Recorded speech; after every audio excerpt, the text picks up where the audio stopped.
protagonistas de importantes luchas por democratizar la sociedad y de construir un Perú más justo y libre. Hoy contaremos con la orientación del profesor Gabriel Cabrera. Gabriel Cabrera es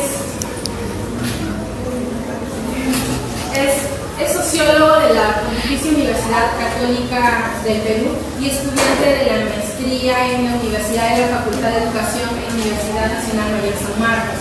Es docente universitario, especialista en temas rurales y cultor de música tradicional andina. Realizador de una constante actividad en cátedras de educación política y recurrente invitado en el programa de formación Escuela de Cuadros, un espacio televisivo en Venezuela dedicado al estudio, debate y difusión del marxismo revolucionario. Sin más preámbulos, le cedemos la palabra al compañero Gabriel.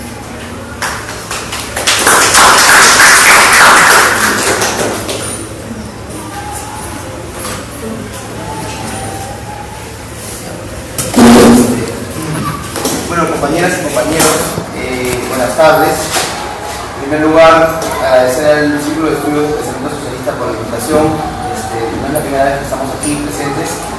Hemos ya participado en una actividad anterior. Lo que me agrada es que ahora veo más gente, ¿no?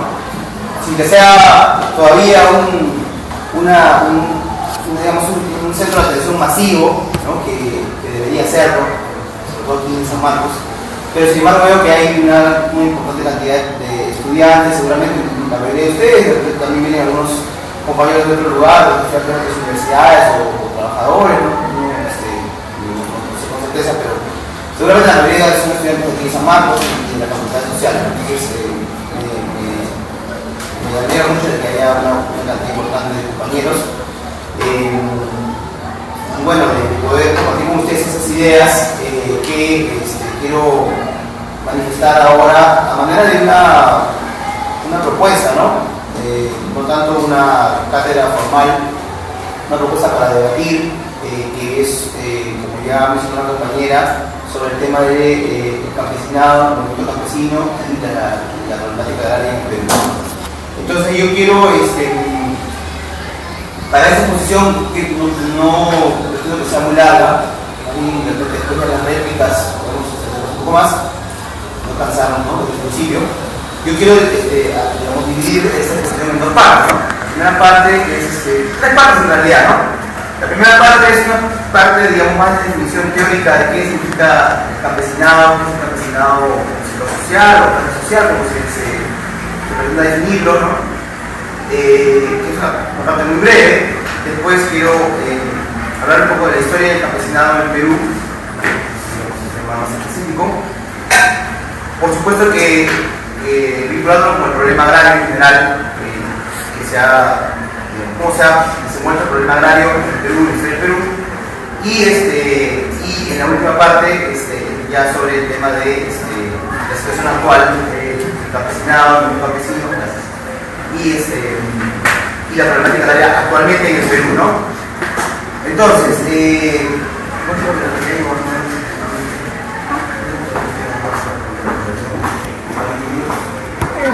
una hora y media. Bien, entonces, en primer lugar, ¿no? Yo creo que, si bien es cierto, han habido muchas teorías sobre qué es el campesinado, qué significa ser campesino, ¿verdad? Creo que la teoría que es más acierta en definir al campesinado, además en función de la sociedad en general, es el marxismo, ¿no? Voy a partir de ese punto de vista, no quiero no hay mucho claro, está muy claro sobre eso. Obviamente el marxismo, no hay un solo marxismo, como se plantea, ¿no? Hay una serie, a partir del desarrollo del marxismo como ciencia, creo yo, de la historia en este caso, ha habido muchas tendencias, creo que varios de las haya, así se genera el debate. Entonces, no es una sola la propuesta, pero quiero en general partir de la propuesta marxista y ya bueno, veremos cómo se mueve la idea. Entonces, en primer lugar, ¿Qué es el campesinado, no? La definición, digamos, más superficial es la población que se dedica a la producción directa en el campo de bienes y servicios, sobre todo bienes que son bienes agrícolas, ganaderos, ¿no?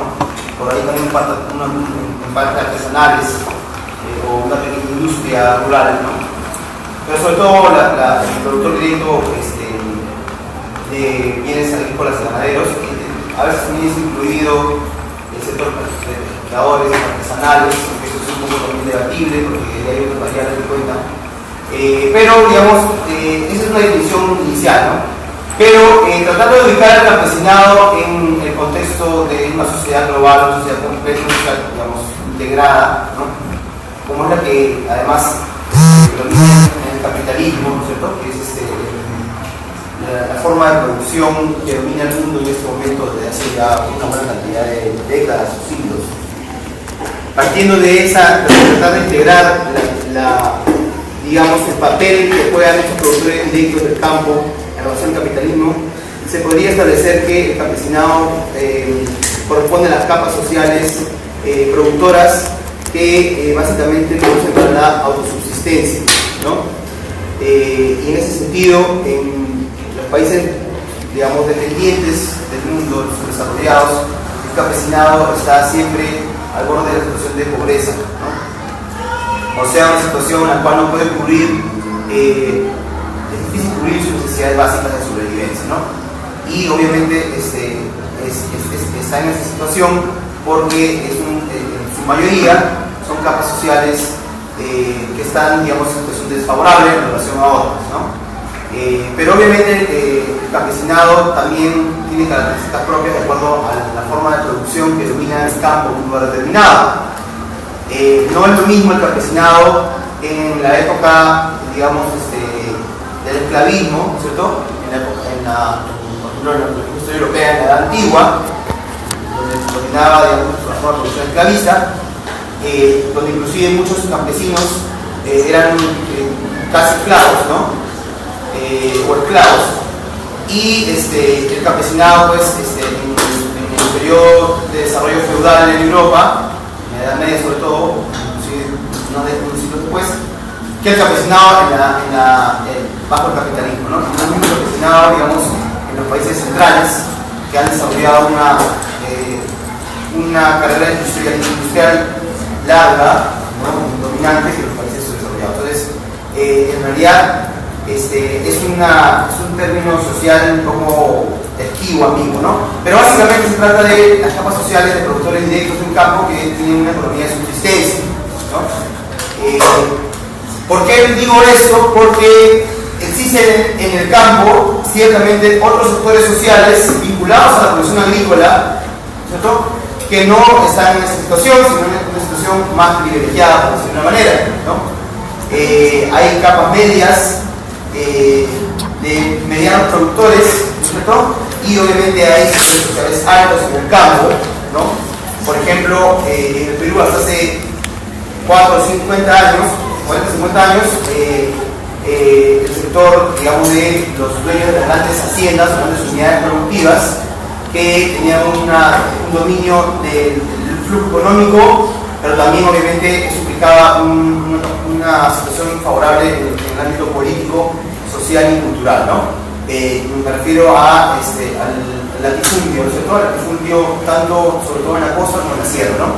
Entonces, obviamente, los sectores privilegiados son sectores dominantes que han ejercido una opresión tradicional sobre el campesinado pobre, ¿no? Y que hasta hace un poco tiempo han tenido fuertes rasgos feudales, ¿cierto?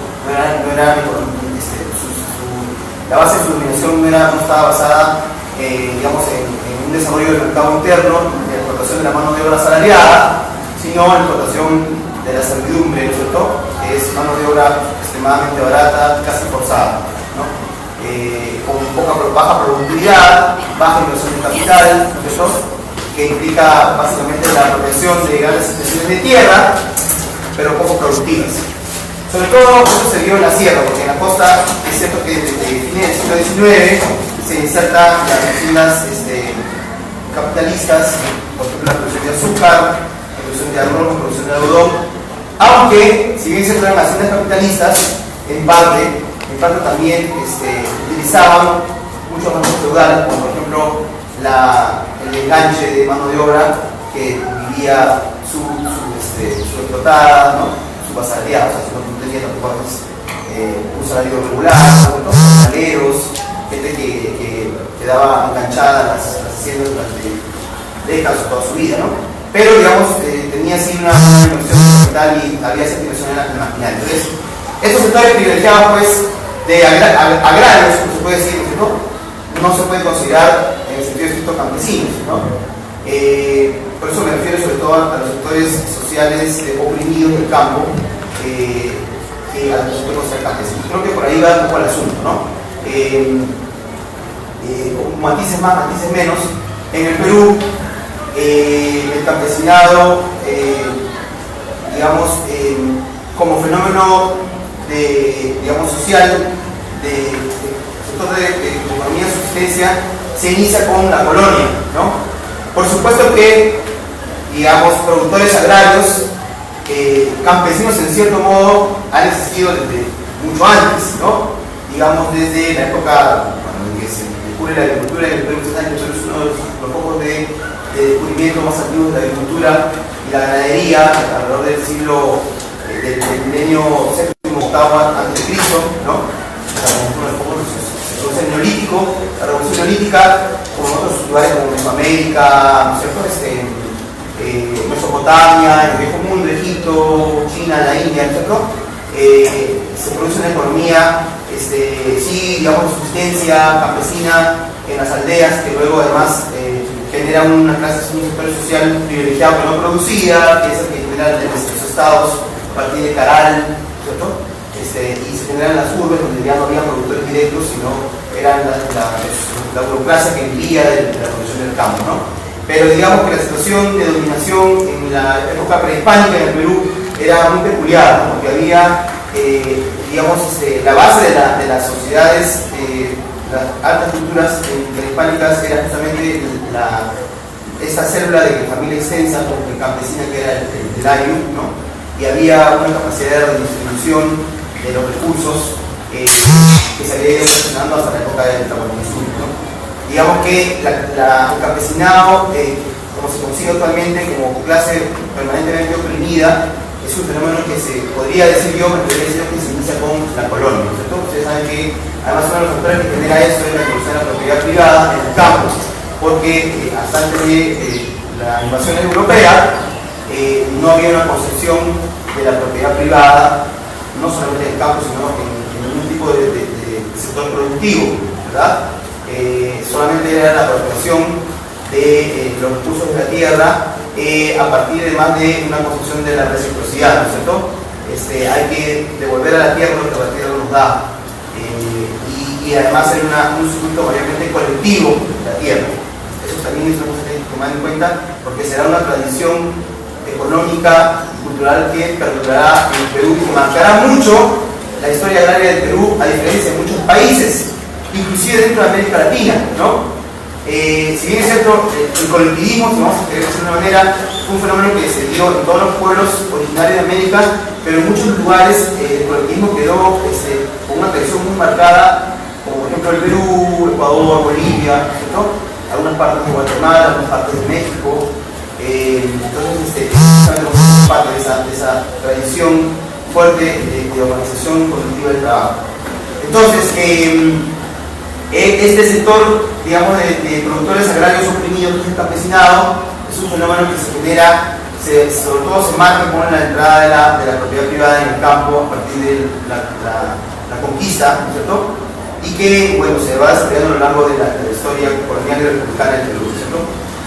Ahora, si bien es cierto, durante la colonia la propiedad privada se inserta en el campo y se inicia lo que se llama la institución de la hacienda, ¿verdad? Que se basa en el latifundio, en la propiedad individual de una unidad productiva y básicamente en el trabajo servil, en algunos lugares de la costa, el trabajo esclavo, de la esclavitud de origen africana, pero ya está casi está muy demostrado por la historia que, digamos, la penetración privada durante la colonia no fue tan agresiva como sí ocurrió en la República, ¿no? La principal pretensión de la corona española era la explotación minera en nuestro país, ¿cierto? En el norte del Perú y en esta parte de América, todos esos países andinos del centro. Y digamos que en todo caso se ejerce una dominación de trabajo forzado o servidumbre estatal, digamos, a través de la MITA, ¿no? Que era el reclutamiento de mano de obra, sobre todo de campesino, para trabajar en las minas, ¿no? Pero digamos que a pesar que ya se establece la hacienda y es cierto que había un hostigamiento a las comunidades campesinas, no estaba tan desarrollado el fenómeno de usurpación de tierras como sí ocurre ya en la época republicana, ¿no? Más o menos las leyes de Indias y las leyes que estaban destinadas para los indios, digamos, como se llamaba, protegieron de alguna manera al campesinado digamos, comunero en la época de la colonia. Ahora, por supuesto que contradicciones hubieron, ¿no? Y obviamente esas contradicciones que se dieron en la colonia generaron una respuesta por parte de los campesinos durante todo el proceso colonial, que además se expresó en la revolución, revueltas, rebeliones, levantamientos armados, revoluciones del siglo XVIII, ¿cierto? Que culminaron con la gran revolución de Tupac Amaru, Tupac Amaru. Es una expresión de la crisis que se veía esporádicamente también en el campo. No solamente era había manifestaciones culturales, políticas de inclusión separatistas, pero básicamente estas revueltas, rebeliones y revoluciones tenían como origen, digamos, profundo la crisis del agro y la opresión que se ejercía sobre la población campesina a través de impuestos, a través de los corregimientos, ¿no? La autoridad permanente del corregidor que extraía la mayor cantidad de plusvalía, digamos, inicial a los campesinos con la explotación digamos, de la tierra, con la venta forzada de productos que no servían a los campesinos, con el trabajo de la mina, ¿no? Y con los impuestos además que se cobraban de manera excesiva en el campesinado. Pero sin embargo es cuando se da el proceso de la República que ya el sistema de usurpación de tierras y de avance del latifundio se despliega de manera más libre, ¿no? Porque en el Perú, como ustedes sabrán, el modelo de desarrollo que se plantea en el Perú después de la independencia es un modelo de desarrollo dependiente en el cual se combinaba la presencia de explotación feudal en el campo con algunos núcleos de capitalismo cada vez mayor en las ciudades, ¿cierto? Pero un capitalismo básicamente intermediario del gran capital, en este caso primero inglés, luego estadounidense, como el comercio, ¿no es cierto? Básicamente el comercio, diría yo, ¿no? Alguna industria muy artesanal. Entonces, obviamente, la base de la economía era esta combinación media, ¿cómo se puede decir?, fatídica entre el feudalismo y el capitalismo naciente. Y obviamente, el sector social más oprimido, digamos, el sector más recargado con ese sistema de explotación del campesinado. Durante la época de la República, en el inicio del siglo XIX, no cesaron de darse protestas y levantamientos contra las políticas, digamos, antipopulares en el campo, pero digamos que los campesinos como movimiento, si se puede decir moderno, ¿no es cierto?, se empiezan a manifestar a fines del siglo XIX. Yo me he basado en un estudio que ustedes seguramente conocen, porque me parece que es el estudio más serio sobre la periodificación del movimiento campesino, que es el de Dr. Capsoli en los movimientos campesinos en el Perú, ¿no? Entonces él propone una periodificación que creo que es importante mencionar, ¿no? Y él propone 4 etapas del movimiento campesino desde el fin de la guerra con Chile. Propone 5 etapas, ¿no? Yo he agregado 2 etapas más que me parecen que son importantes. Una etapa más me parece que ya nos trae la actualidad, ¿no? Entonces, para él, el movimiento campesino, esto se puede borrar, ¿no? Ustedes ven la pizarra y dicen, ¿quién es?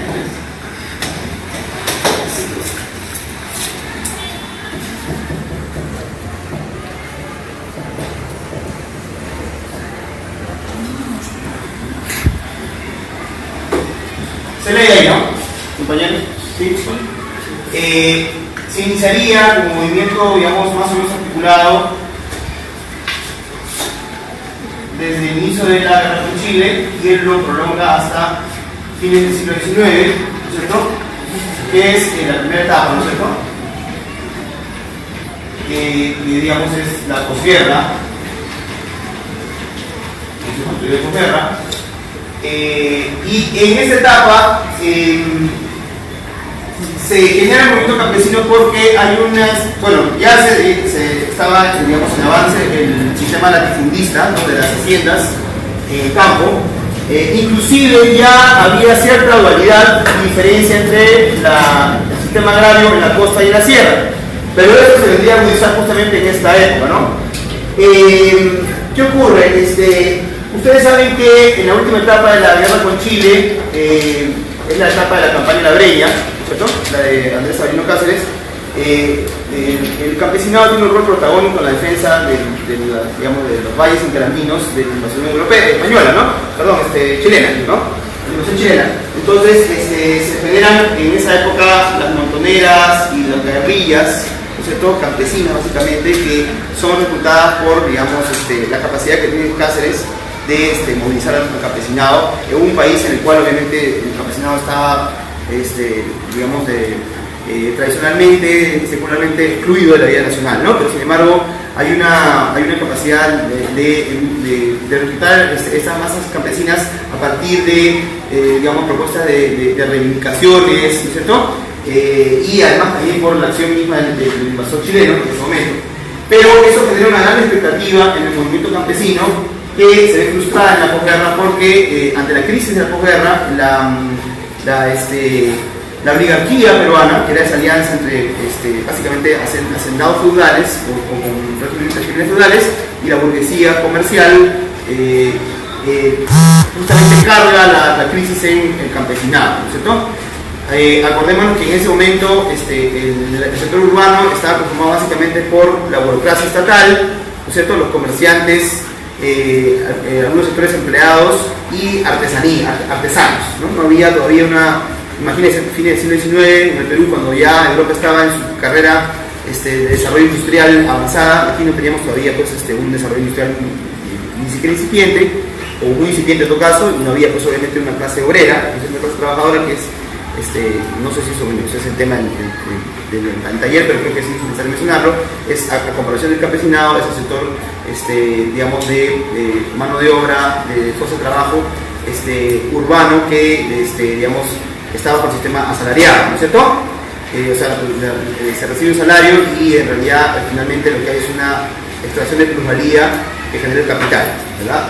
Entonces, no había en Perú, digamos, todavía prácticamente un sector obrero desarrollado. Entonces, digamos, la gran masa digamos, de los sectores populares oprimidos estaba en el campo, ¿no? Esto inclusive es una de las cosas que denuncia Manuel González Prada, el conocido escritor, ¿no?, anarquista, en sus escritos después de la guerra con Chile. Entonces, en ello se carga la crisis, y la forma de cargar la crisis en el campesinado fue a través de la política de impuestos y la contribución personal que se llamaba, ¿no? Claro, cuando termina la colonia, la clase dominante peruana instaura el sistema de tributo indígena, ¿no? Era la continuidad de la opresión que había en la colonia, pero eso se abolió en la época de Castilla. Entonces, cuando termina la guerra, se reinstaura un sistema de tributo y trabajo forzado a través de la contribución personal que se llamaba, ¿no? Entonces, contribución personal que era trabajo obligatorio, ¿no es cierto? A veces para el Estado y a veces para el mismo gamonal o hacendado, y un alza y diversificación de los tributos que tenía que pagar el campesino genera pues un descontento social que se ve expresado en una serie de levantamientos que son, digamos, la primera experiencia de movimiento campesino en el Perú, y que culmina con la gran revuelta de Atusparia en Ancash, ¿no? Esto ocurre en ese momento. Luego hay este movimiento es reprimido, ¿no? Y hay un periodo de cierta calma en el campo, hasta que en 1902 aproximadamente, hasta los años 30, o hasta los años 30, hay un segundo rebrote del movimiento campesino que tiene una cosa muy interesante, que es, hay una presencia de la ideología milenarista, ¿no? En los campesinos, ¿no? Entonces, ¿qué es eso de milenarista, no? La cunde en el campo digamos, la idea de la restauración del Tahuantinsuyo, del incanato, porque hay un trabajo de sectores medios, digamos, intelectuales de la provincia, digamos, de adoctrinamiento en digamos, digamos, una visión utópica del regreso al incanato como una respuesta a la opresión del Estado burgués en el Perú, ¿no? Y obviamente del Estado burgués y también del imperialismo finalmente, porque la política imperialista y la posición del Perú en el mundo es la que define también las políticas agrarias. Entonces, la ideología milenarista cunde en el campo. Una de las expresiones fue la de Rumimaki, ¿no? En 1915, que plantea él se plantea como el nuevo Inca, y también hay algunos levantamientos que plantean una república independiente de los Incas, ¿no? Es un fenómeno muy interesante que se ha estudiado más o menos, ¿no? Pero los estudios no se han retomado hace mucho tiempo, ¿no? Ustedes saben que también en esta época hay una serie de corrientes también milenalistas, de esta tahuantinsuliana, ¿no? Inclusive algunos se dicen como caceristas, ¿no? Hay una relación con la labor de Cáceres en la época de la guerra con Chile. Entonces, esa es la idea, ¿no? Hay una búsqueda de una autonomía, de una respuesta, digamos, nacionalista, milenaria, ante la opresión del Estado, que es visto como el Estado descendiente de los españoles, ¿no es cierto? Y que creo que tiene avances, a pesar de que es una concepción, digamos, que no compartimos por las limitaciones que tiene, pero que permite avances en la conciencia, en la toma de conciencia del campesinado de su situación, y además en la experiencia de la organización campesina y de organización para la vida en general, ¿no?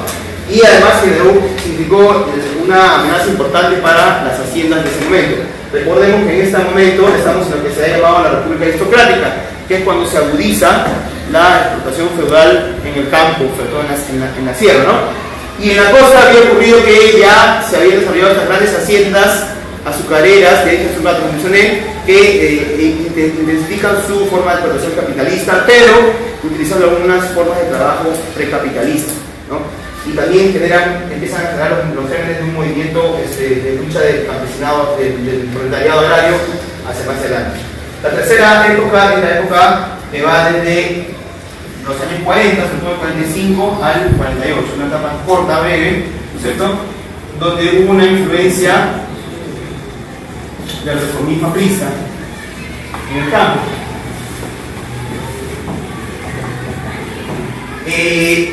En esta etapa, bueno, para hablar un poco de la historia del APRA, que también supongo que conocerán, el partido aprista se origina en los años 20, ¿no es cierto? Y tuvo justamente una primera etapa de desarrollo como un partido que planteaba una revolución agraria, ¿no? A través de la lucha contra el feudalismo en el campo, la lucha contra la oligarquía feudal, ¿no es cierto? Se planteaba como un partido antioligárquico y antifeudal en ese sentido. Esa es una tesis que planteó Valle de la Torre, ¿verdad? Y que de una u otra manera, más que la dirección aprista, las bases apristas intentaron llevar adelante la práctica en el campo, ¿no? Por ejemplo, la Revolución de Trujillo del 32, ¿no? Pero que en este momento tuvo su mayor auge, ¿no? Y el APRA penetra en los sindicatos había penetrado en los sindicatos de los trabajadores agrarios en las haciendas, sobre todo del norte, pero también había penetrado en muchas comunidades campesinas en la sierra, ¿no? Y que fue de una manera traicionado por la dirección aprista, que compartió el poder en el Frente Democrático Nacional de la época de Bustamante, ¿no? Porque los diputados apristas proponen una ley, la ley del yanaconaje, ¿no? Que era para regular, de cierto modo, lo que eran los yanaconas. Los yanaconas eran estos trabajadores que eran como siervos, ¿no es cierto? Eran personas que se enganchaban por vida a trabajar en una hacienda. Entonces, esta ley supuestamente otorga una serie de derechos a las yanaconas, ¿no? Pero en el fondo lo que hace es morigerar la lucha que había en el campo, ¿no? Digamos, evadir la principal contradicción que había, que era el sistema de las haciendas. O sea, el partido aprista, a pesar de que había tenido una retórica antifeudal en sus inicios, ya en este momento realiza una política que finalmente hace que sobreviva el sistema feudal en el campo, ¿no? Esa es la contradicción. Después, la cuarta etapa es la etapa que va desde el 56 al 65, ¿no es cierto? Que es una etapa muy interesante porque es la etapa de las tomas de tierras y que devienen en las guerrillas, ¿no? También probablemente ustedes conocen toda esa historia, o tampoco se conocerla, ¿no? Es la etapa en la cual, ante el fracaso de la influencia aprista en el campo, y también obviamente en el sector obrero, hay una radicalización a partir de cómo del APRA surge el APRA rebelde, que luego sería el movimiento izquierdo revolucionario MIR, que obviamente desde su inicio hace un trabajo en el sector campesino, ¿no? En el sector rural, para ensayar una reforma agraria, ¿no? Ya desde los años 30, aproximadamente, con la presión del APRA se planteaba la necesidad de una reforma agraria en el Perú, pero nadie la había llevado a cabo, y es esa propuesta de Luis de la Puente Uceda la que, digamos, plantea de manera concreta este proyecto de reforma agraria, y en realidad la acción guerrillera del 65 con el MIR es básicamente, en primer lugar, para llevar a cabo la reforma agraria, que según los estudios que se han venido haciendo de las guerrillas del MIR, que han sido en gran parte subestimadas, se llevó en realidad a ensayar en los sectores donde estuvieron las columnas, los frentes guerrilleros que vivieron en ese momento, ¿no?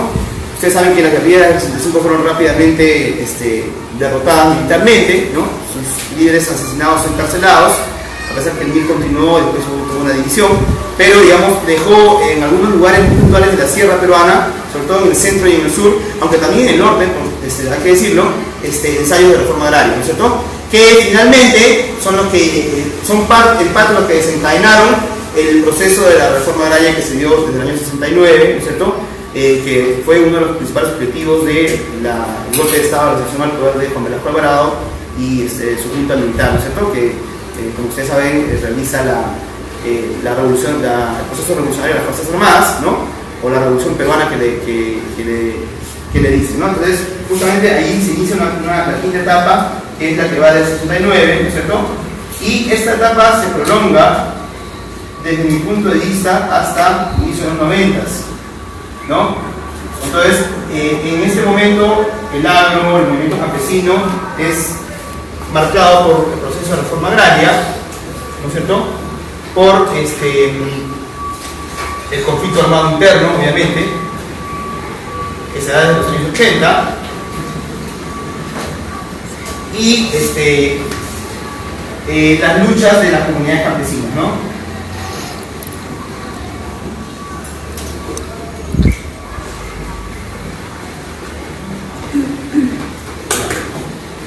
A ver, no voy a detallar sobre la reforma agraria, eso es un debate de otro, ameritaría otro taller, pero es necesario obviamente mencionarla, ¿no es cierto? La reforma agraria que realizan las Fuerzas Armadas, un sector, digamos, progresista de las Fuerzas Armadas, reformista de las Fuerzas Armadas, es en gran parte la reivindicación que venían haciendo los partidos considerados de izquierda antes de los 60s, o que lo continuaron siendo, digamos, el APRA en gran parte, ¿no es cierto?, que es una reforma agraria muy interesante porque en realidad la demanda de reforma agraria ya se estaba realizando en toda América Latina, ¿no?, la lucha por la reforma agraria, pero en este caso la reforma agraria de Juan Velasco Alvarado tuvo un tinte muy colectivista, ¿no? En vez de la distribución de la tierra en los pequeños productores, plantea la asociatividad de los productores, ¿verdad? Porque la asociatividad de los productores va a impedir la desigualdad en el campo y va a generar mayor productividad, porque la asociatividad va a implicar producción a mayor escala, ¿no? Las unidades productivas van a seguir siendo grandes unidades productivas y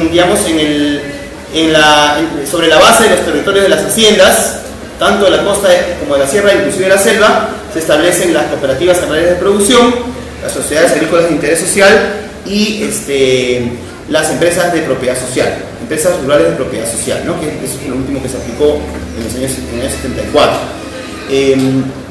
que fueron un paso importantísimo para el desarrollo del agro, y que lo que consiguieron, y es indudable, es acabar con la clase, digamos, latifundista, ¿no es cierto?, tanto en la costa como en la sierra. ¿Sí? O sea, eso es indudable, por más que podamos nosotros hacer críticas al Velasco por aquí y por allá, decir que es así, es así. Es indudable que el rostro del país cambió porque una clase social se le dio el tiro de gracia, que ya era una clase social que estaba en crisis, una clase que estaba en crisis desde muchas décadas atrás, desde la época en que penetra el imperialismo yanqui aquí en el Perú norteamericano, pero que Velasco termina por darle su golpe de gracia y transforma las relaciones de producción en el campo en gran medida. Una reforma que tuvo obviamente también grandes falencias, ¿no es cierto? También se trataba de decir, bueno, ¿de dónde vienen los problemas de la reforma agraria? ¿No? Y ustedes saben que la clásica respuesta que da el sentido común en el Perú, que la clase dominante nos ha impuesto, es que los campesinos no fueron suficientemente, ¿cómo se dice?, adiestrados, no fueron capacitados para poder administrar una tierra que no sabían administrar, ¿no? Y muchas veces en esas opiniones también hay un tinte de subestimación y hasta de racismo. No, bueno, ellos no eran los administradores, eran simplemente campesinos. Tenían que haberse formado bien para poder administrar sus tierras, ¿cierto? Esa respuesta es, creo yo, limitada. Hay otras, y esto puede haber sido un factor que puede haber influido algo, pero yo creo que no ha sido determinante, ¿no es cierto? Yo creo que han habido otros factores determinantes en el fracaso, diría yo, parcial de la reforma agraria, ¿no? Que ha sido, sobre todo, que se mantuvo una economía de dependencia que ponía la economía agraria al, digamos, al juego de la economía mundial, ¿no? Que los precios podían subir o bajar de acuerdo al desarrollo del capitalismo internacional. Pero también hay que decir, ¿no es cierto?, que la reforma agraria en realidad fue un proceso que quedó trunco, que no terminó. Y no terminó porque fue, digamos, desde el año 75, de manera sistemática, fue saboteado y fue erradicado, ¿no?, progresivamente. Eso también tenemos que siempre tomar en cuenta cuando hacemos una estimación de la reforma agraria. Y eso implicó, por ejemplo, el saboteo permanente a la economía de las cooperativas agrarias, ¿no? Ustedes saben que las cooperativas fueron las empresas que se crearon sobre las haciendas, en las cuales los trabajadores de las haciendas, ex-trabajadores, eran ahora los propietarios de la empresa, ¿no? Entonces hubo un saboteo desde el año 75, que es que Velasco es derrocado, ¿no es cierto?, con la entrada de Morales Bermúdez, y los presidentes subsiguientes, digamos, que tenían tendencias más o menos de derecha, ¿verdad?, incluyendo el primer gobierno del APRA, ¿no es cierto?, a la producción de las cooperativas, de las sociedades agrícolas de interés social. Y otro problema que tuvo la reforma agraria importante fue que no hubo una política clara con respecto a las comunidades campesinas, ¿no? Ustedes saben que además de las haciendas y de los trabajadores de las haciendas, existía desde hacía muchísimo tiempo, ¿no es cierto?, desde la época de la colonia, las comunidades campesinas, ¿no es cierto? Antes eran las comunidades indígenas, pero que luego con Velasco se convierten en comunidades campesinas, ¿no? Y que son productores, digamos, son colectividades de campesinos independientes que no dependen en su trabajo de la hacienda, o no dependían, ¿no es cierto?, y que fueron siempre hostigados por el hacendado, ¿no es cierto? Eso no solamente se estudiaba en las ciencias sociales y en la historia, sino que además inclusive hasta en la literatura y hasta en la música se ha hablado, ¿verdad? Entonces las comunidades campesinas, que además tenían una gran expectativa por la reforma agraria, fueron en gran parte destinadas, digamos, diría yo, y no hubo una política adecuada hacia la comunidad campesina, a pesar que tuvieron muchas reivindicaciones y que muchas de ellas recuperaron muchas de las tierras que hacía siglos que demandaban como suyas, ¿no? Pero no hubo una política clara con respecto a la comunidad campesina, que curiosamente agrupaba a la mayor cantidad de la población rural, ¿no? No solamente en la sierra, sino también en la costa. Entonces ahí hubo una falencia que se expresó después con un movimiento de comuneros, como lo he puesto aquí. Pero obviamente la reforma agraria cambia el rostro del campo. ¿Y qué significó ese cambio? Además de la desaparición de la oligarquía, ¿no es cierto?, gamonal o latifundista, fue que se estimula la producción colectiva y también la producción de los pequeños productores, los minifundistas, ¿no? Hay una política hacia los minifundistas que en la época de Velasco se buscó que se asociaran, pero que después se desestimula la asociación y se estimula la pequeña y la mediana propiedad rural. Y en ese camino se generan nuevas desigualdades en el campo progresivamente, ¿no? Aparecen nuevos sectores privilegiados en el campo. Medianos productores que, por alguna situación de cercanía mayor al mercado, empiezan a adquirir, o sea, a lograr un desarrollo, digamos, un incremento de su capital, y que obviamente empiezan a perjudicar a los productores menos beneficiados, menos favorecidos. Pero también es importante señalar que a partir de los años 80 aparece un nuevo sector social importante en el campo, que es los comerciantes, los intermediarios, los campesinos, que más claramente aún se convierte en un sector dominante en el campo.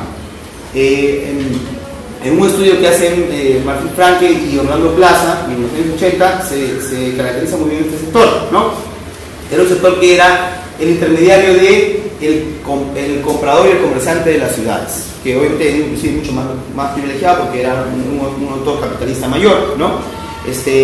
Entonces, esa relación de dependencia del productor campesino hacia el comerciante, y además se proliferan muchos intermediarios en la cadena, digamos, de distribución de productos, hace que se genere una nueva opresión, una nueva fuente de pobreza. Yo he participado en algunas investigaciones en la Sierra Sur, y he sido testigo, no en los 80 ni siquiera en los 90, sino en los años 2000, de cómo se perpetúa esa dominación del comerciante, ¿no? Y en el campo ocurre una cosa muy interesante, o bueno, una cosa muy curiosa, digamos, ¿no? Cuanto más pobre eres, tienes una relación más distante con el comerciante. Cuanto más rico eres y más tierra tienes, tu relación con el comerciante es más igualitaria, ¿no? Entonces, obviamente, quien lleva ahí las de perder es el pequeño productor o el comunero campesino pobre, o que tiene una economía de subsistencia, o sea, lo que nosotros hemos llamado al inicio como el campesinado. Y obviamente ese es el panorama que se ha venido dando desde los años 80, pero que se agudiza en los años 90, ¿no? Por eso que yo planteo que hasta aquí llega esta etapa de reforma agraria y conflicto armado interno. Bueno, sobre el conflicto armado interno, ustedes saben que, bueno, el conflicto armado interno, la guerra civil, como se quiere decir, ¿no es cierto? Algunos le dicen ahora la época del terrorismo, ¿no? Es otra discusión, ¿no? Habría que ver a quién se refiere, no sé, ¿no? Pero, digamos, obviamente ha tenido un impacto en el campo, ¿no? Muchos de nosotros pensamos de que la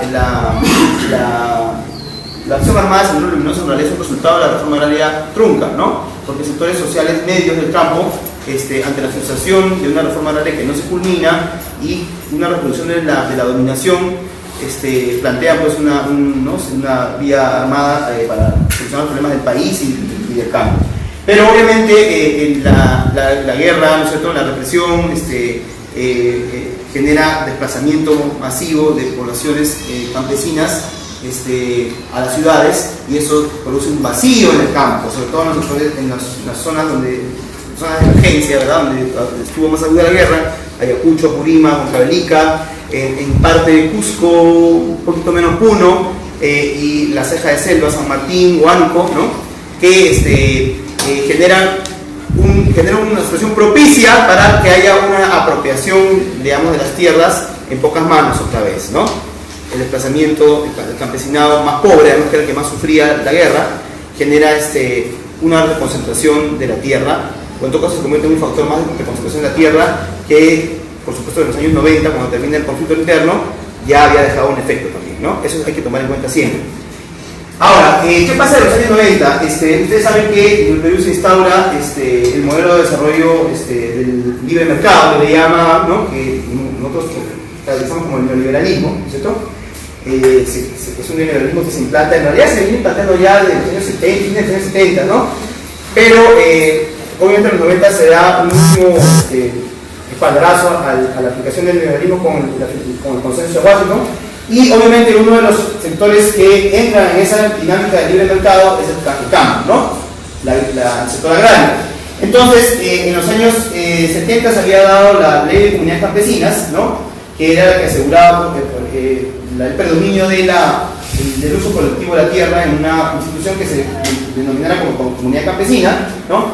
Pero en los años 90 Alberto Fujimori dicta una nueva ley de comunidades campesinas donde se modifican gran parte de las leyes anteriores y se favorece la desarticulación, la desintegración de las comunidades, con la idea de que si los comuneros deciden en mayoría vender sus tierras, o una parte decide vender sus tierras, lo puede hacer. Entonces eso es otro factor en el cual la propiedad privada se reinserta en el campo luego del desmantelamiento de la reforma agraria. Y se acelera el proceso de privatización de las tierras, ¿no? Que es el que, por ejemplo, genera, ese fenómeno sobre todo se ve en la costa, ¿no? En la costa muchas comunidades campesinas rápidamente venden sus tierras, ¿no? ¿Qué había pasado en realidad? Lo que había pasado finalmente era que luego de Velasco, ¿no es cierto? No llegaban los préstamos a las comunidades, perdón, a las cooperativas, ¿no? Las cooperativas y las comunidades, todos, ambos, ¿no? Y terminan endeudadas, ¿no? El precio de los productos agrícolas baja mucho en los años 80, eso, digamos, deprime más el campo, ¿verdad? Y muchas comunidades, a partir de la ley de los 90, comunidades y cooperativas deciden desaparecer o van a un proceso de desaparición paulatina y muchos desaparecieron, ¿no? Ya en el Perú, por ejemplo, en este momento casi no hay cooperativas de producción. Las que existen están sobreviviendo ahí a la mala y la mayoría desaparecieron. Y muchas comunidades también terminan, ¿cómo se dice?, desarticulándose como comunidades. A pesar que todavía existen muchísimas comunidades campesinas en el campo, ¿no? Ahora te voy a explicar por qué, pero muchas de ellas se desarticulan, ¿no? Y eso genera la venta de las tierras y eso genera, digamos, tarde o temprano, la desigualdad social en el campesinado, ¿no? Que es lo que en esta época predomina mucho. Ahora, eso es un proceso que se da en los 90, ¿no? Pero una siguiente etapa del movimiento campesino, que es la que yo me he atrevido a agregar, es la que se da de los años 2000 hasta la actualidad. Y este proceso, esta nueva alza oleada del movimiento campesino, se da por una situación curiosa, o digamos que no era esperada, que era la explotación de la gran minería, ¿no? En realidad, desde los años 90, el campo ya no era la producción agraria no era una, ¿cómo se puede decir?, no era una prioridad de la clase dominante, ¿no? O sea, los sectores dominantes en el Perú, la burguesía peruana ya moderna, pero siempre intermediaria del capital extranjero, se da cuenta que el negocio era la minería, ¿verdad? Y además, obviamente, la neocolonización de la sociedad peruana a partir de los 90 genera la entrada de gran capital minero con pocas o nulas restricciones, ¿no es cierto? Entonces, la minería, y sobre todo la gran minería, hay que decirlo porque la capacidad contaminante de la pequeña minería puede ser terrible, pero no lo es como la gran minería. Entonces, esta gran minería que genera una nueva articulación del movimiento campesino a partir de frentes de defensa, ¿no? Que es lo que vivimos actualmente. Este frente de defensa tiene una composición pluriclasista, ¿no? En ella hay pequeños, medianos productores agrarios y hay comuneros campesinos, porque ambos son afectados por la gran minería, ¿no es cierto? La gran minería genera contaminación de las fuentes de agua, degradación de los bosques que son cabecera de cuenca, ¿verdad? Y además genera finalmente usurpación de tierras, ¿no? O sea, ya ha llegado también a eso. Entonces, estos frentes de defensa que son pluriclasistas han iniciado desde hace ya más de una década una lucha que ha incluido digamos, las reivindicaciones medioambientales en la agenda del movimiento campesino, ¿no? Y no es casual que esas reivindicaciones medioambientales hayan empezado ahora, obviamente, ¿no? Quizás en las décadas anteriores no era ese un problema prioritario, ¿sí? Pero obviamente en este momento sí lo es. Entonces, hay una articulación de todos los sectores campesinos y agrarios en el campo a partir de las reivindicaciones medioambientales contra la gran contaminación minera, ¿no? Pero eso no quiere decir que la desigualdad no se mantenga en el campo entre pequeños, medianos productores y comuneros campesinos, que ciertamente se da. Y sobre lo que yo decía de la costa peruana, ¿no? Cuando se desarticulan las cooperativas y las comunidades campesinas en la costa, eso da pie a otro sector social, otro sector económico que ha aparecido también en las últimas décadas, que es el sector agroindustrial, ¿no es cierto? El sector agroindustrial ha conformado una nueva oligarquía agraria, ¿no es cierto? Una oligarquía que se basa en la explotación moderna, pero que sin embargo tiene políticas de subempleo muy marcadas. El neoliberalismo fomenta el subempleo, la inestabilidad laboral, y esto genera formas de explotación trabajadora que se parecen a las formas de explotación precapitalista, no podemos negarlo, ¿no? Entonces, grandes extensiones de terreno fértil en la costa han sido monopolizados por grandes empresas agroindustriales, muchas veces de capital chileno, pero no solamente, que ha generado un sector de proletariado agrícola importante, que ya ha dado noticias de su funcionamiento, pero que quizás no ha asumido todavía un papel, digamos, protagonista, ¿no? El protagonismo lo tiene todavía en el sector campesino pluriclasista que lucha contra la contaminación minera. Entonces, básicamente, ese es el panorama, digamos, del movimiento campesino en la actualidad. Ahora, las políticas agrarias que el Estado peruano ha venido asumiendo desde las últimas décadas han favorecido casi siempre la desigualdad social que se ha generado, ¿no? El libre mercado no ha solucionado los problemas básicos de la población campesina, solo de algunos sectores privilegiados, ¿no? También es cierto que ha habido una acción desde hace mucho tiempo de las ONGs, ¿no? Pero que no ha significado una solución, digamos, estructural ni generalizada a los problemas del campesinado.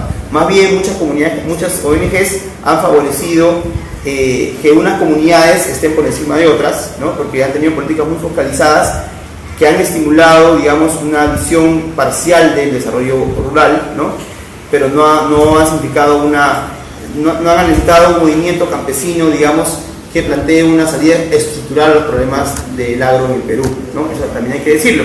Entonces, el panorama actualmente en el movimiento campesino es ese, ¿no? Hay un movimiento campesino que se ha articulado pluriclasistamente en torno a la lucha por el medio ambiente, por la defensa de los recursos naturales como el agua, los suelos, los bosques, que incluye pequeños productores, medianos productores y comunidades campesinos. Hay un sector de proletariado agrario en la costa que está organizándose cada vez de manera más significativa, ¿no? Contra las condiciones de trabajo y el subempleo, y hay una reconcentración de las tierras en el campo, ¿no? Muchos de los que, por ejemplo, tienen éxito en el campo son los que tienen la capacidad de producir bienes para la exportación. Por ejemplo, productos no tradicionales como la palta, ¿no es cierto? Frutales como el mango, el limón, y también en algunos sectores de la sierra el alcachofa, ¿no es cierto? Pero eso significa que es generalizado, es un sector pequeño del movimiento o del campesinado, de la población rural. La pregunta finalmente es, ¿y cuál es la perspectiva del movimiento campesino en el Perú, ¿no? Yo partiría, para responder esa pregunta, de una constatación. Antonio Gramsci, en los años 20, ¿no? Y 10, escribe muchos textos sobre el movimiento campesino en Europa, ¿no? No sé si ustedes saben quién fue Antonio Gramsci, pero fue uno de los teóricos del marxismo, un sujeto italiano, que además además de ser un activista líder del Partido Comunista Italiano, fue un estudioso del marxismo, y plantea cuál es la posición política del campesinado en el capitalismo, ¿no? Y él, digamos, constata que el campesinado es un sector social siempre, digamos, difuso, y eso se expresa también políticamente. Históricamente el campesinado en el avance del capitalismo ha tenido posiciones políticas muy cambiantes, ¿no? Ahora, la realidad del campesinado europeo de esa época no es la misma que la realidad del campesinado en el Perú, ¿no? Pero hay algunos rasgos que son comunes, y por eso mismo se plantea que la clase trabajadora urbana, a pesar que también puede ser muy desigual, ¿no es cierto? Por su situación de ser el sector social directamente explotado por el capitalismo, puede tener una posición política mucho más clara y más uniforme en cierto momento. Entonces, el problema es ese: el campesinado yo no considero que el campesinado es una clase social homogénea, ¿no? Sino que responde a una serie de factores que la pueden hacer muy diversa, social y hasta políticamente. Sin embargo, La lucha que en este momento libran los productores agrarios en el Perú contra la gran minería es un aglutinante que plantea una política de frente, de amplio frente en el campo. Y ciertamente esta política de amplio frente ya se está dando y está dando muchas lecciones al movimiento popular en las ciudades, ¿no? Creo que ustedes no me dejarán mentir que desde hace buen tiempo la población rural en general o de provincias tiene un nivel de conciencia en muchos casos mayor que la población urbana, ¿no es cierto? Y esto tiene una razón de ser, porque la población provinciana, que en gran parte está sustentada en su economía en la agricultura, es la que vive más, de manera mucho más crítica las contradicciones del capitalismo dependiente en su fase neoliberal en el Perú, ¿no es cierto? Entonces ha permitido que haya un nivel de organización mayor que ha frenado el avance de una gran cantidad de proyectos mineros que son y iban a ser más devastantes, aún más dañinos, no solamente al medio ambiente, sino también a la política nacional, a la soberanía económica del país, ¿no es cierto? Entonces, a partir de ahí, creo que es imprescindible que este movimiento se siga articulando y se potencie, ¿no? Y que además se plantee, más allá de la lucha contra la gran minería, una nueva reorganización del campo, que muchos hemos llamado una nueva reforma agraria, ¿no? Que debe impulsar, creo yo, la asociatividad y la explotación colectiva de la tierra. Pero eso no puede estar alejado de una política nacional que fomente, que promueva, por ejemplo, la venta, la salida de los productos del campo, ¿no? Ustedes saben que las familias campesinas y comuneras en el Perú hace mucho tiempo, ¿no es cierto?, que además de la producción que usan para el consumo directo, también la destinan en parte para intercambiarla en el mercado, ¿no? En las grandes ferias, por ejemplo, o en las ferias pequeñas, es una parte imprescindible de su economía. Y eso está muy vinculado a los precios de los productos agrícolas en el Perú. Entonces es necesaria una política soberana de apoyo al agro y de una política soberana de precios y de estímulo del desarrollo del mercado interno en el campo, que creo yo en los años 70 se empezó a hacer, pero que tuvo muchas falencias y que obviamente después fue abandonada.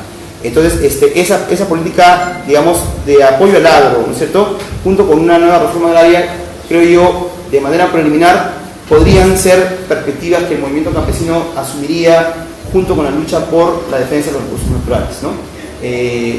Eso es lo que yo planteo como solución, pero obviamente la solución del problema agrario en el Perú no puede estar separada de una política nacional de defensa de la soberanía, de una política de, en general, producir un mercado interno en toda la economía nacional, tanto urbana como rural, ¿no? Entonces, bueno, más o menos eso es un poco mi propuesta, mi exposición, compañeras y compañeros, ¿no? Seguramente he generado dudas, inquietudes, discrepancias, entonces supongo que ahora podemos hacer, ¿no?, un intercambio de ideas para poder desarrollar más, ¿no? Ya, gracias. A continuación daremos paso, como ya dicho el compañero, a una ronda de preguntas, sugerencias o dudas, ¿no? Cada intervención contará de 1 minuto aproximadamente. ¿Hay alguno que se anime a preguntar? ¿Alguna duda? Con total confianza, compañeros. Estamos para aprender todavía. Sí, algo bastante puntual y es tanto conocido que por ejemplo, el PSPSL, al momento de, digamos, tomar, por así decirlo, la decisión de ir a una lucha armada, tienen anteriormente una caracterización de la sociedad peruana y ellos básicamente se reafirman en que el Perú es una sociedad semifeudal, semicolonial, ¿no? Ahora la cuestión, y pienso que no estaría de más no solamente abordar la cuestión de qué significa una semifeudalidad, sino es que si esta semifeudalidad es de alguna manera u otra vigente, porque al menos en las discusiones que he podido observar con respecto a la caracterización de la sociedad peruana, se ha mencionado mucho la vigencia de la semifeudalidad por la simple existencia del campesinado. Entonces ahí pienso que no hay una clarificación en cuál es la predominancia de los modos de producción, por ejemplo, de la autosostenibilidad. Entonces me gustaría que pudieras abarcar un poco eso. Sí, está bien, es un interesante tema. ¿Alguna otra pregunta? Creo que sí, mejor que pregunten los compañeros, creo, y al final contesto, ¿no? O quieren que respondan a cada uno, no sé, a mí me da igual. Puedo empezar a responder si quieren, compañeros. A ver, claro, el tema de, cuando uno le está el tema de, digamos, de la izquierda sale el tema del, bueno, yo además soy partido de la acción marxista, ¿no? Y sale el tema de la guerra, el tema silencioso, evidentemente, ¿no? Porque ellos desarrollaron una tesis sobre la sociedad rural, ¿no es cierto?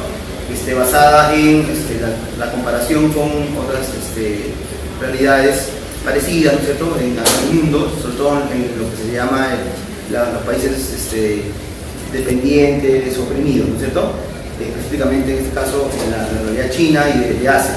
Entonces, ese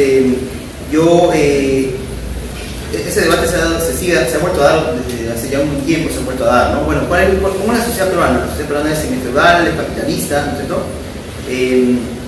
Y eso incluye, obviamente, implica el arte, ¿no? A ver, yo creo que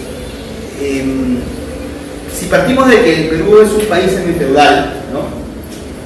Entonces, es algo que muchos siempre decimos, ¿no? Entonces también es semicapitalista, ¿no es cierto? Porque semi implica la mitad, ¿no? Yo lo veo así, ¿no? Porque si no sería un Perú, el Perú sería un país feudal. Disculpen que caiga en una especie de matematismo básico, pero creo que ayuda mucho a entender. Entonces, ciertamente en la sociedad peruana ha habido un sistema de explotación semifeudal en el campo, pero que justamente era semifeudal porque no era totalmente feudal, ¿no? Porque implicaba una presencia del capital, ¿no?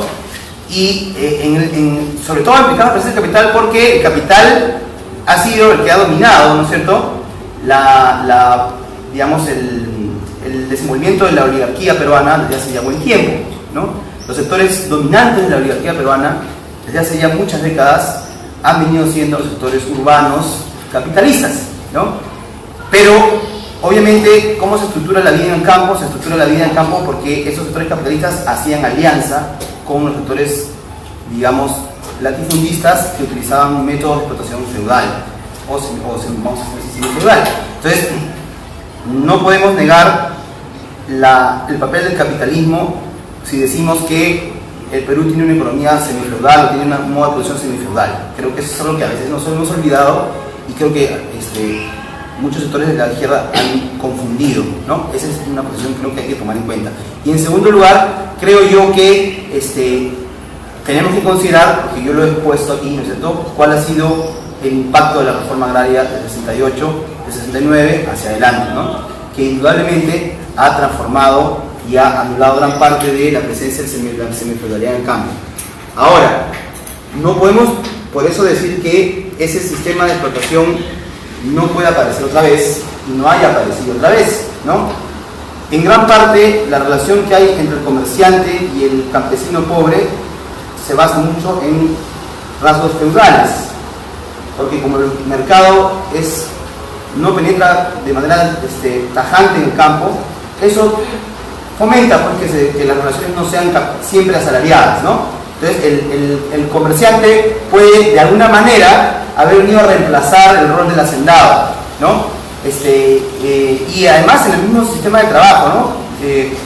Se sabe que ahorita en este momento en el campo hay grandes productores que alquilan mano de obra, mano de obra que alquila tierra, ¿cierto?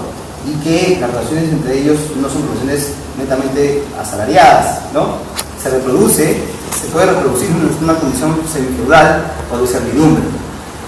Pero insisto, eso no me lleva a mí a ver la situación de semifeudalidad como la situación única de la economía peruana, ¿no? Además, tenemos que decir, a lo que tú dijiste, que hace muchísimo tiempo las comunidades campesinas, ¿no?, han recurrido y recurren al mercado para poder solventar parte de su sobrevivencia. No son sociedades aisladas, ¿no? Hace mucho tiempo que no lo son. En realidad, de alguna manera nunca lo fueron, ¿no? Y eso es otro factor que tenemos que tomar en cuenta, ¿no? No hay una economía autárquica en el campo, ¿no? Hay una economía que está articulada de manera subordinada al mercado, de manera limitada y subordinada al mercado. Pero el mercado es el que da la orden, digamos, el que ordena, el mercado es el que dirige la economía del Perú tanto en el campo como en las ciudades, y el mercado es el capitalismo, ¿no? El problema es que el Perú, y eso es una cosa mucho más profunda, está basado en una economía del capitalismo dependiente que genera con otras formas de producción, como las formas que son feudales, o que la reproduce o que la resucita, ¿no? Eso es lo que yo consideraría, ¿no? Entonces, creo que a la hora de caracterizar la sociedad peruana hay que ver las cosas de manera, digamos, integral. Esa es mi posición, ¿no? ¿Alguna otra pregunta, compañeros, o sugerencia? Sí. ¿Cómo dividirías entonces, de una manera mucho más clara, cómo está conformado ahora el campesinado o cómo está formado el trabajo en el campo? No me queda muy claro cómo es que ocurre ahora esto de pequeños, medianos productores, grandes productores. Efectivamente, en la costa, sobre todo en la costa norte, es bastante evidente la presencia de Grupo Gloria, de Camposol, de Casa Grande, etc. Y se nota totalmente la agroindustria. Pero ¿cómo se está dando en la selva, en la sierra? ¿Cuál es la relación además entre el pequeño campesinado y los medianos productores? ¿Cómo es que lo clasificas? ¿Y eso qué incidencia tiene al fin y al cabo en la vida diaria del campesinado?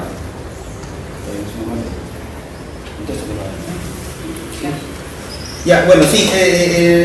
Mira, en realidad en esta época hay los estudios que se hacen sobre el agro de hace ya una cantidad de años, son estudios. ¿Quiénes hacen los estudios sobre el agro? Las hacen las ONGs, ¿no es cierto? Básicamente, ¿sí o no?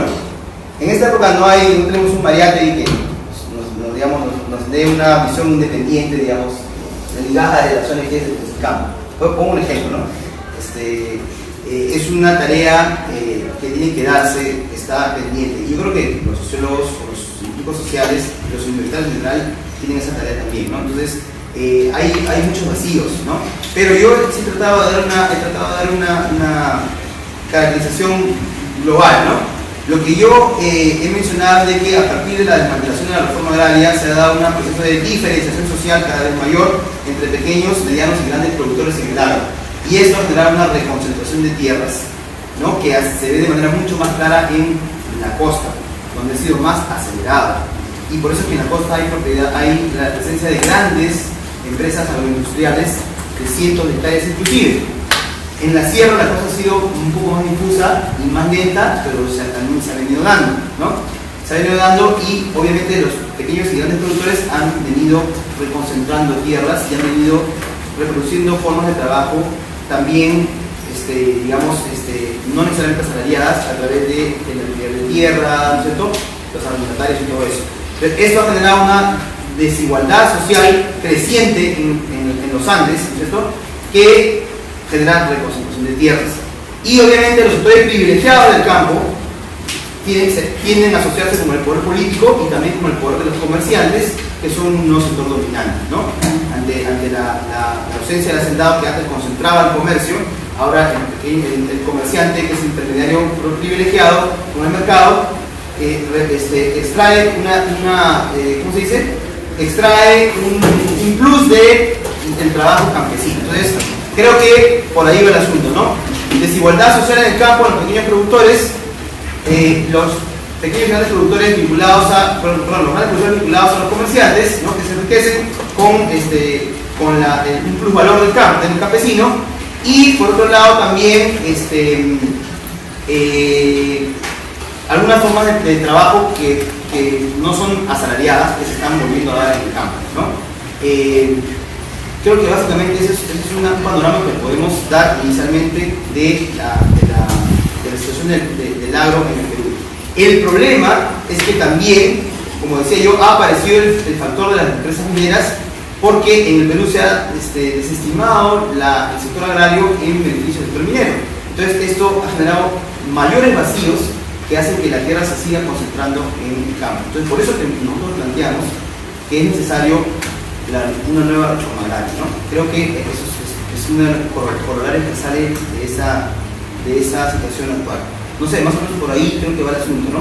Sí, un poco en esa misma línea, te quería preguntar, más allá de esta nueva reforma agraria que propones o una nueva política nacional que por el momento no se va a dar, dadas las situaciones todavía con yo vi la condición política para hacer. No, y la condición además con un gobierno neoliberal abiertamente no se va a dar.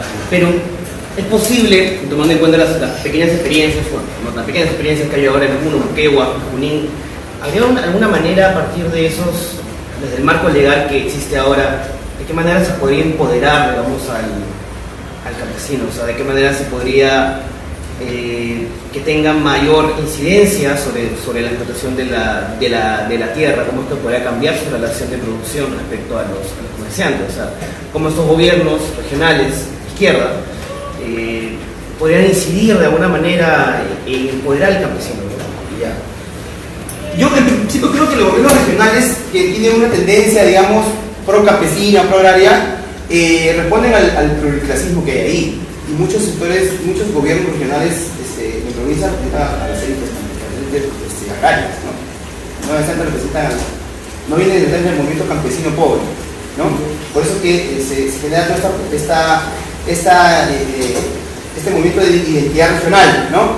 Movimiento de identidad regional que además también se expresa mucho en lo que es esta concepción, digamos, nacionalista campesiniana, ¿no? Creo que refleja que las élites del campo son las que dirigen esos movimientos. Las élites del campo que están siendo, digamos, subordinadas por las políticas, digamos, neoliberales, inclusive esas, ¿no? Pero no son los sectores pobres del campesinado, ¿no? Ahora, yo creo que un factor importante de esa lucha es la promoción de la asociatividad de los productores, ¿no? Que es una práctica inicial de una nueva reforma agraria. La asociatividad empodera a los productores, ¿no? Y las comunidades campesinas tienen grados diferentes de asociatividad. Unas inclusive tienen tierras en común, otras simplemente tienen formas de asociar sus pequeñas propiedades, ¿no? Para luchar por ciertas leyes o ciertas políticas rurales. Entonces creo que eso es uno de los efectos. Pero obviamente eso creo que se va a dar sobre todo en el seno del movimiento campesino a través de la defensa de los recursos naturales, ¿no? O sea, debe ser parte de esa plataforma de lucha de los movimientos campesinos por la defensa de los recursos naturales y del medio ambiente, ¿no? Yo plantearía ahí inicialmente una respuesta, ¿no? Pero yo creo que lo que tenemos que hacer, compañeras y compañeros, es estudiar más el campo, ¿no? Cuando yo estaba en la universidad, la gran mayoría de mis colegas, mis futuros colegas, optaron por dedicarse al trabajo en el sector urbano, ¿cierto? En otras áreas, como por ejemplo el área de la cultura, y muchos han terminado trabajando en las consultoras para las mineras, ¿no? Muchos inclusive que despreciaban la sostenibilidad rural terminaron yendo a trabajar al campo, ¿no? Pero obviamente no fueron a trabajar al campo para conocer con la sostenibilidad cómo funciona el campo, sino para favorecer algunos intereses. Entonces hay un vacío, ¿cierto?, en los estudios sobre la sociedad rural en estos últimos años, ¿no? Que tuvo un auge muy fuerte hasta los años 80. La cantidad de estudios que se han hecho sobre la economía política rural, ¿no es cierto?, el movimiento campesino y los cambios en la sociedad rural a los años 80 y inicio de los 90 es una cosa que ahora se ha abandonado porque hay cosas que están de moda, ¿no es cierto? Justamente el campo como desarrollo agrario no es una prioridad para el Estado, menos para las empresas que explotan ahí. Entonces hay que estudiar más, ¿no? Hay que estudiar, por ejemplo, las diferencias si se mantienen entre el norte, el centro y el sur. ¿Qué tanto se mantiene? Porque históricamente ha sido muy marcado que el sur peruano ha sido más campesino, más comunero, más pobre, ¿verdad?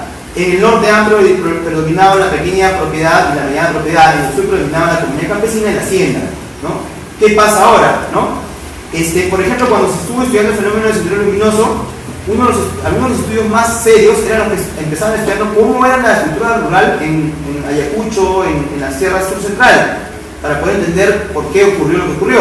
Esos son estudios que se han abandonado, ¿no? Algo yo pude ver en Puno, ¿no? Con el tema de los alpaqueros, pero que es una cosa que no continuaba. Entonces es una tarea esclarecernos también sobre eso, y porque conociendo nuestra realidad vamos a poder saber por dónde llevarla mejor, por dónde transformarla mejor, ¿cierto? Creo que va por ahí el asunto. Eso. Sí, bien. Sí,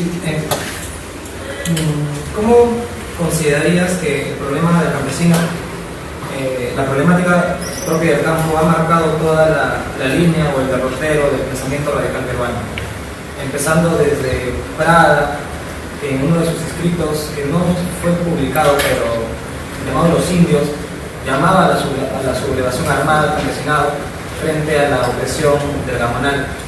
Luego pasando por Mariátegui y Sendero Luminoso, también recogiendo citas de Mariátegui, a veces contextualizadas, a veces no, apelaban a la violencia revolucionaria. Y luego pasando por Hugo Blanco, la toma de tierras, y luego pasando por el mismo, ¿no?, llegando hasta Sendero Luminoso. Cómo el problema y la problemática campesina ha marcado toda esta línea de pensamiento radical. Bueno, creo que tú más o menos has respondido a la pregunta. O sea, definitivamente en el Perú la acción de los sectores políticos radicales, vamos a llamarlo de alguna manera, de izquierda, revolucionarios, marxistas, inclusive anarquistas, ¿no?, en cierto modo, ¿no?, han estado vinculados al problema agrario, porque es un problema que ha sido prioritario en el Perú, ¿cierto? Empezando porque la realidad, como ya mencioné, en el siglo XIX, entre el siglo XIX y el siglo XX, era que la gran mayoría de la fuerza de trabajo explotada en el Perú era campesina, ¿no? Recién el movimiento obrero adquiere relevancia a mediados del siglo XX, ¿no? Relevancia numérica, quiero decir, y también política, ¿no? Pero obviamente el problema agrario, el problema de la tierra, como decía Mariátegui, el problema del campesinado ha marcado las plataformas de lucha, las plataformas reivindicativas, los programas de lucha de los movimientos políticos radicales, izquierdistas, revolucionarios, comunistas, socialistas, ¿no? Y han pasado por diferentes etapas, ¿no? Como tú mencionaste, primero la mera denuncia de González Prada, que fue fundamental, por supuesto, ¿no? Que fue la que inició el camino, ¿verdad? Fue el primer político que hace clarifica el problema desde el punto de vista político, ¿no? Y en cierto modo también económico, ¿no? Ese es el mérito de Manuel González Prada, y eso fue entre fines del siglo XIX y el siglo XX. Pero obviamente eso implicó un desarrollo que tuvo, ¿no es cierto?, diferentes hitos. Por ejemplo, uno de los hitos que es poco conocido es el Cusco Rojo, que fue este movimiento de intelectuales cusqueños que plantean también una reivindicación campesina, inclusive antes de Mariátegui o paralelamente a él, con discrepancias, ¿no? Y el hito de Mariátegui es fundamental. Mariátegui plantea, ya utilizando la herramienta del marxismo, ¿no es cierto?, de la cuestión materialista histórica, dónde está ubicado el problema de la tierra en el Perú, ¿no? La propuesta, digamos, del aprismo, que es una propuesta de un sector social de clase media, ¿verdad? Que dice, bueno, la clase media lidera la lucha contra el gamonalismo, es la que debe llevar adelante, porque esa es la posición, digamos, inglesa que tiene la Prada en ese momento, ¿verdad? Pero que obviamente, yo creo que lo importante de eso fue la acción directa que, como decía yo, las masas apristas aplicaron en el campo en los años 30 y 40, ¿no? Que es una cosa que ha dejado marcada y que debe ser también, debemos reconocer en la historia, ¿no? Y luego ya la evolución del pensamiento marxista, digamos, criticando una serie de concepciones marxistas un poco originales, ¿no? O poco originales, que se plasma en la guerrilla de los 60, ¿no? Que también hay un debate porque dicen, no, pero las guerrillas de los 60 han copiado el foquismo de Cuba y eso han pretendido llevarlo al campo, ¿no? Y también toda esta cuestión de creo que este tema sale a colación por lo que tú preguntas, ¿no? Voy a salir un poco del Perú y bueno, sí, el Che Guevara en Bolivia fracasó porque estaba alejado del campesino, ¿no? Es un barbón, ¿no? Blancón, romántico, ¿no es cierto? Que inclusive ese es un argumento de mucha gente de la derecha, ¿no? Y el campesino, pues, boliviano, un quechua hablante, un aymara hablante que tiene problemas reales, ¿no es cierto? Cuyo problema es mucho más se dice, mucho más complejo que una guerrilla haga una lucha ahí, ¿no? Entonces, obviamente, ese es un poco la cuestión, ¿no? Había un desencuentro, ¿no? Insalvable, ¿no? Pero hay que analizar las cosas un poquito más detenidamente, o sea, la derrota militar del Ejército de Liberación Nacional del Che Guevara en Bolivia, es una derrota militar, obviamente, truncó un proceso que podría haber avanzado hacia otros derroteros también. Y en cierto modo, eso es un poco lo que ocurrió con el MIR aquí en el Perú en los años 60, ¿no? con todas las limitaciones que Mir tenía, ¿no? Porque Mir tenía también impronta aprista, no podemos negarlo, ¿no? Había una serie de problemas ahí, y sobre todo después han habido problemas con muchos líderes, pero bueno. Pero obviamente el mérito del MIR es que plantea, es uno de los que inicia la práctica de la reforma agraria. Recuerden ustedes que, si bien es cierto hay que reivindicar la reforma, yo creo que hay que reivindicar la reforma agraria desde mi punto de vista, pero obviamente no podemos dejar de sus limitaciones, ¿cierto? Las limitaciones las he señalado aquí y tienen que ver con la construcción política del acto. No hay que tener el Estado por encima de los partidos, ¿cierto? Ni por encima de la lucha de clases. Entonces, eso generó problemas también, ¿no? Creo yo que en ese sentido el MIR tuvo una propuesta un poquito más se puede decir, realista, pero que también estuvo frustrada. Y obviamente lo que ocurrió después ha estado vinculado al movimiento campesino, en lo que ocurrió después de la izquierda, ¿no? Obviamente la división que ha habido en la izquierda tenía que ver con la construcción del campesinado, ¿cierto? El campesinado es fuerza motriz de la revolución o no, porque miren lo que ocurrió en China y en la Unión Soviética, ¿verdad? Y bueno, salió por ahí la tendencia maoísta, la tendencia prosoviética, que si bien es cierto, la tendencia maoísta desde el punto de vista sobredimensiona, digamos, el rol del campesinado, la tendencia soviética, por otro lado, hay un desprecio también en los sectores prosoviéticos de la izquierda peruana y como un plano a la fuerza del campesinado. No quiero asumir una posición aquí ecléctica, no quiero decir ni con él ni con el diablo, o sea, yo he planteado aquí mi propuesta, pero creo que hay que señalar los errores del pasado también, ¿no? Y superarlos. Entonces, sí, y Sendero Luminoso, obviamente, yo dije hace un rato, para mí Sendero Luminoso es un resultado de una reforma agraria frustrada, ¿no? Pero Sendero Luminoso plantea justamente lo que habíamos criticado, plantea que el campesino no puede comerciar, no puede llevar sus productos al mercado porque eso no avalaba la tesis, digamos, de la semifidelidad, ¿no? Entonces, pero obviamente eso demuestra que el sector, que la izquierda radical, los sectores radicales han estado incluidos en el problema agrario. Y después los sectores moderados, ¿no? Por ejemplo el PUM, ¿verdad? Que el Partido Unificado Agrarista que tuvo presencia en los 80s, ha tenido un trabajo rural importante, ¿no? Lamentablemente equivocado, creo yo, ¿no? Con las comunidades campesinas del sur, sobre todo Cusco y Puno, ¿no? Ellos han manejado además durante mucho tiempo la Confederación Campesina del Perú, que tiene una política pues, pro ONG, ¿no? Yo no quiero decir que las ONGs siempre son malas, pero digamos que no, en un balance en el campesinado no han contribuido demasiado a la solución del problema agrario. Y creo que en eso han caído muchos partidos, ¿no es cierto? Pero en esta época los partidos de izquierda no son muy presentes en el campo. Creo yo más bien que si vamos a considerar de izquierda, sí son estos movimientos regionalistas que muchas veces responden a las élites rurales, ¿no? Y es una tarea pendiente, ¿no? Realmente que, por ejemplo, la izquierda marxista tenga un estudio del campo y tenga un acercamiento a los medios campesinos y un trabajo conjunto con ellos, ¿no?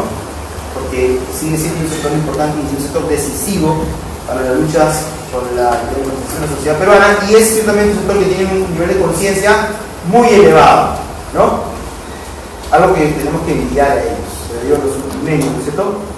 Los que trabajamos en otro tipo de gremios, el campesinado por su situación de explotación y sobre todo de su privación ante el capital extranjero, ha desarrollado coyunturalmente un nivel de conciencia muy elevado en muchos aspectos. Eso es lo que podría decir también sobre el movimiento privado, ¿no? Compañeros, ¿alguna otra pregunta? Yo, brevemente, algo sobre la reforma agraria. Sí, tenía una duda. Durante la reforma se trabajó en el proceso de ideologizar al campesino, porque está bien, entiendo que claro, se cambió el rostro del Perú con la reforma, pero la mentalidad todavía continuaba. ¿En qué medida se trabajó eso? Ya.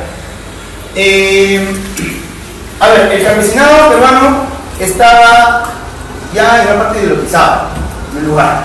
Hay una cosa que me voy a decir de esta etapa de acá, que es una zona de tierra, ¿no? No he mencionado.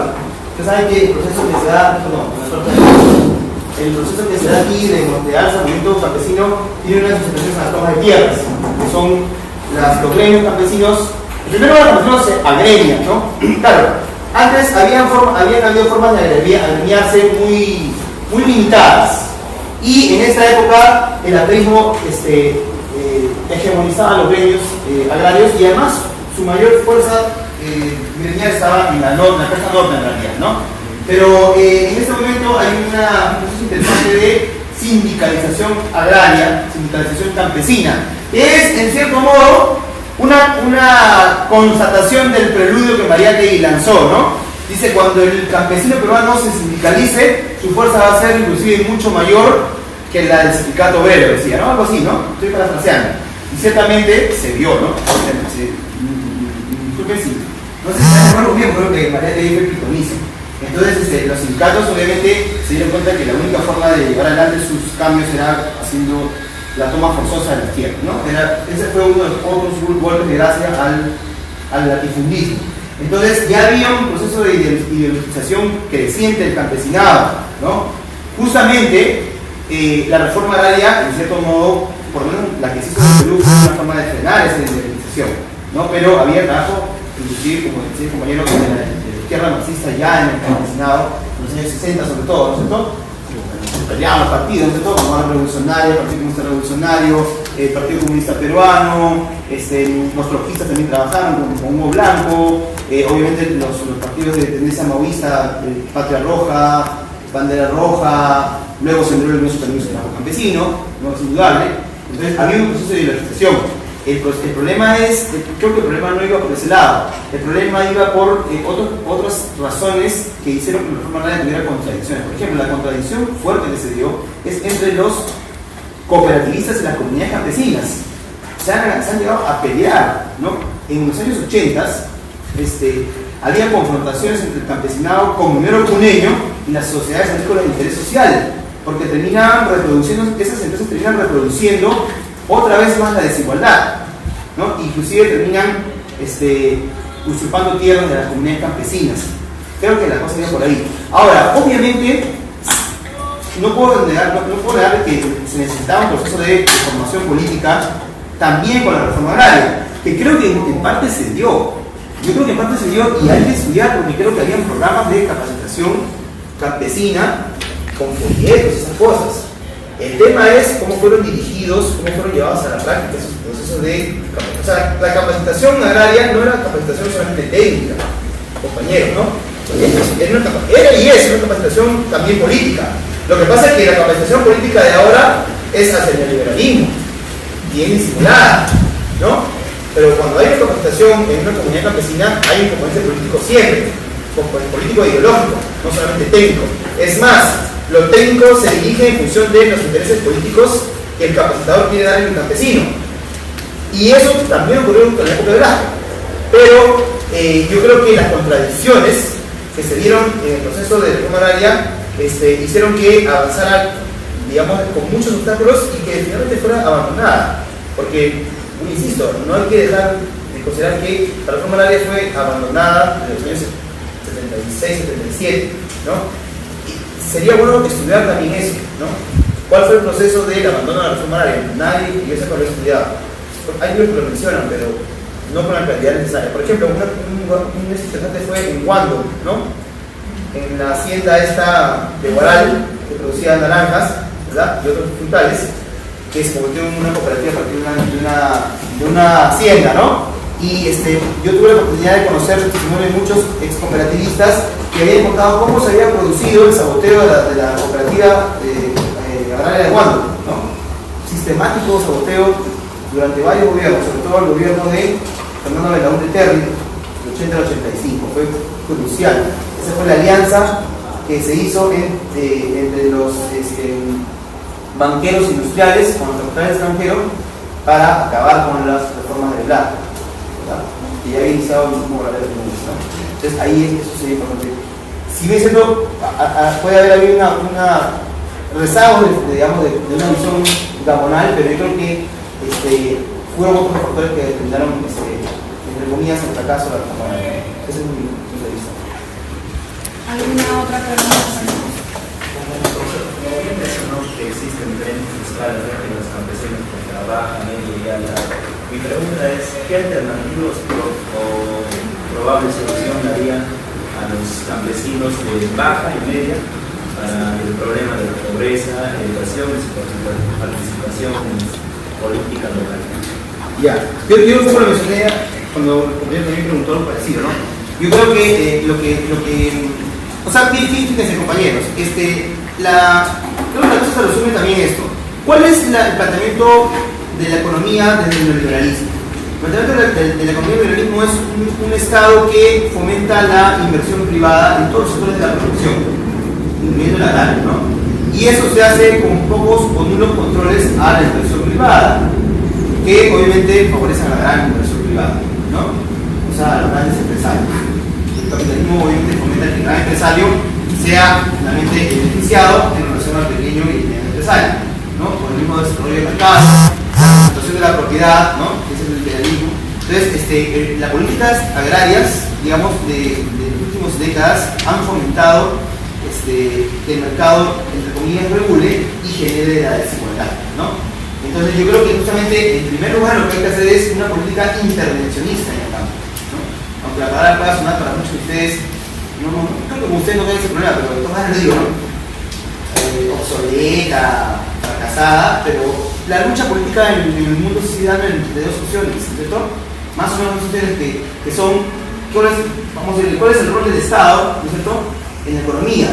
Y obviamente para un programa revolucionario socialista el rol del Estado es fundamental, ¿cierto? El Estado tiene que intervenir en la economía, entonces el Estado tiene que intervenir, ¿no es cierto?, en la sociedad agraria, la sociedad agrícola, la sociedad rural, por ejemplo, rural, ¿no? ¿Cómo se dice? Generando un mercado interno, pero con la asociatividad de los productores, que fomente formas colectivas de producción, que son, creo yo, las que aseguran que la desigualdad disminuya y eventualmente pueda desaparecer. Pero obviamente en esa política, el movimiento campesino, el campesinado organizado tiene que ser protagonista, ¿no? No se puede dejar todo al funcionario estatal, que creo que también puede ser un problema de la reforma agraria, ¿no? Hay que fomentar la organización del campesinado, ¿cierto?, para que tome las riendas de esa transformación en el agro. Pero yo creo que ¿cuál es la defensa del pobre? Es unirse a los más pobres. Igual, aunque suena sencillismo, pero entonces, eso es algo que debe, por ejemplo, la asociación para la venta, ¿no? Un grupo de productores, y eso yo he visto con el puro, ¿no? Tienen mejores condiciones de venta cuando están asociados y se enfrentan de manera colectiva ante el comprador. El comprador estimula que los vendedores se individualicen, no se organicen, ¿no? Y tiene muchos mecanismos para hacer eso, ¿ah? Engañarlos, dividirlos, ¿cierto? Obligarlos a vender rápido para que vendan cada familia por su cuenta. Entonces, creo que hay que hacer todo lo contrario, ¿no? Ese es mi punto de vista, ¿no? Y eso es una reforma agraria también, ¿no? Bueno, una última pregunta. Muy bien la exposición, profesor. La pregunta, si bien en 1969 hubo una reforma agraria, venimos viendo al campesino, luego cuando llegó Bermúdez a la presidencia, paulatinamente fue cayendo. ¿Y en qué términos se plantearía una nueva reforma agraria? En primer lugar, yo creo que una reforma agraria tiene que incluir un reordenamiento territorial, ¿no? Para que se planifique la producción territorial, y eso obviamente va a afectar, por ejemplo, a la gran minería, ¿no? Por lo menos la minería como está funcionando ahorita. Y en segundo lugar, creo que estimular la asociatividad genera la desaparición de sectores sociales privilegiados, ¿no? Hay que estimular la propiedad colectiva, hay que estimular la organización colectiva del campesinado, ¿cierto? Y hay que obviamente redistribuir la tierra también, ¿no? O sea, creo que en primer lugar hay que acabar con el trabajo, que es un trabajo, digamos, el trabajo salariado. O sea, si hay presencia de formas de trabajo serviles, hay que acabar con eso, ¿no? Y eso también se consigue con la redistribución de la tierra, pero tiene que haber un estímulo de la propiedad colectiva, ¿no? Creo que eso es los pilares de la reforma agraria.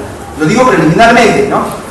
Y saber organizarla también, ¿no? Claro, y vuelvo con el tema del Estado. El Estado tiene que digamos, participar, tiene que involucrarse en la organización de la producción agraria, ¿no? Y tiene que haber una política de fomento de los precios, ¿no es cierto?, y la capacitación del agro. Porque si no hay un cambio en la política económica en general, la reforma agraria no prospera. Eso también hay que decirlo. Ese fue quizá otro de los problemas del velasquismo. Tiene que haber una política nacional de desarrollo del mercado interno, donde también está insertado el sector agrario, ¿no? Y eso además se da a través de una economía soberana, ¿no? Control de la importación, ¿verdad? Una política clara de aranceles para estimular la producción interna y además una política de industrialización que permita la transformación de los productos agrícolas y ganaderos dentro del país, generando un valor agregado, una cadena productiva que favorezca a todos los sectores de la cadena, incluyendo el sector del productor agrario. Esa es otra cosa que fue insuficiente en la época de Velasco.